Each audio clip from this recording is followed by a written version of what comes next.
आपको श्री गोपाल नारसन का नमस्कार। डिवाइन मिरर हिंदी चैनल में आपका बहुत बहुत स्वागत है।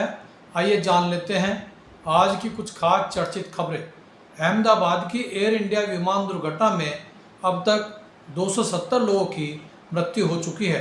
सिविल अस्पताल में डीएनए नमूनों का मिलान करके शवों की शिनाख्त कर उन्हें उनके परिजनों को सौंपने की प्रक्रिया जारी है।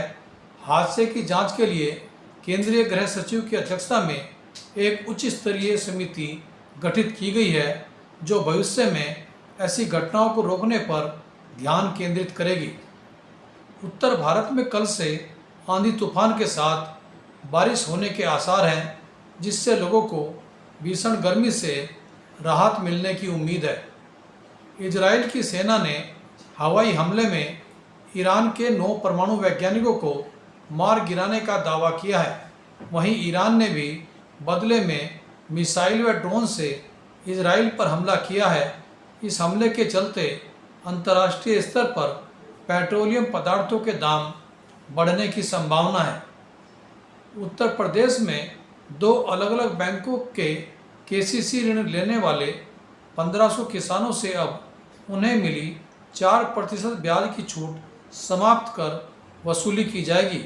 हापुड़ में 779 किसानों से 32 लाख रुपए व नोएडा गाजियाबाद के 1500 से अधिक किसानों से 52 लाख रुपए की वसूली की जाएगी। कानपुर में पुलिस ने एक दिन पहले जिसे पोस्टमार्टम के लिए भेजा, वह व्यक्ति जिंदा निकला, जिसे देखकर पुलिस वाले भी हैरान हो गए।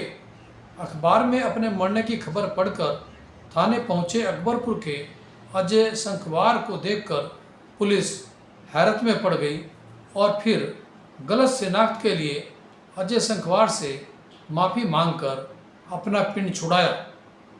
उत्तर प्रदेश के अलीगढ़ में 27 करोड़ रुपए की लागत से एक बड़ा ताला संग्रहालय बनाया जाएगा। तालों के लिए प्रसिद्ध अलीगढ़ में 150 वर्षों के ताला उद्योग को संग्रहालय के रूप में प्रदर्शित करने का सरकार ने लक्ष्य निर्धारित किया है।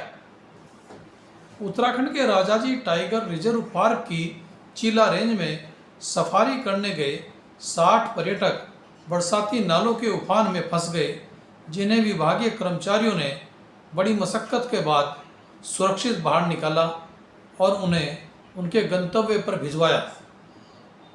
उत्तराखंड के ऊर्जा निगम द्वारा बिना जमीनी दस्तावेज के 300 बिजली कनेक्शन बांट दिए गए।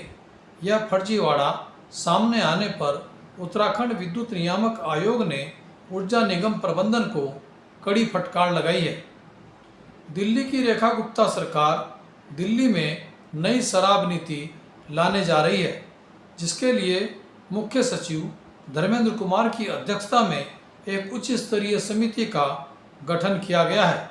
शराब घोटाले के कारण केजरीवाल सरकार का दिल्ली से सफाया हुआ था। दिल्ली की एक अदालत ने सास व ननंद को दहेज हत्या व क्रूरता के आरोप से बरी कर दिया है। कोर्ट ने माना कि उन्हें मामले में झूठा फंसाया गया था।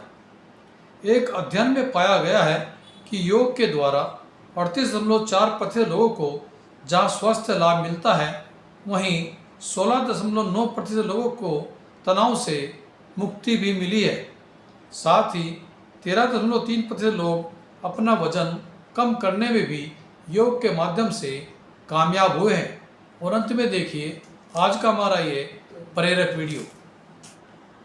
एक दिन हम एक रिट्रीट सेंटर में प्रोग्राम था, पीछे एक भाई बैठा था, बिल्कुल पीछे।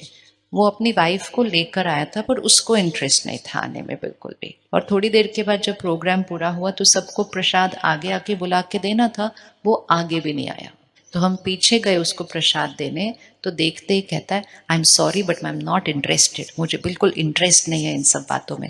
फिर उसने कहा, तुरंत खुद कहा, कहता है लेकिन पिछले इस 1 घंटे में जब से मैं इस हॉल में बैठा हूँ, मेरी घड़ी दिखा, आजकल ना घड़ी पर बहुत कुछ आता है हमारे शरीर के बारे में, तो कहता है मेरी घड़ी दिखाती है कि मेरा पल्स रेट और मेरा बीपी काफ़ी सेटल्ड है पिछले 1 घंटे में जब से मैं यहाँ बैठा हूँ। वाइब्रेशन वाइब्रेशन इवन तब अगर इंटरेस्ट नहीं है, अगर आप एक हाई एनर्जी वाइब्रेशन में आके बैठते हैं, सिर्फ यहाँ सुकून नहीं मिलता, शरीर के पैरामीटर्स ठीक होने लगते हैं।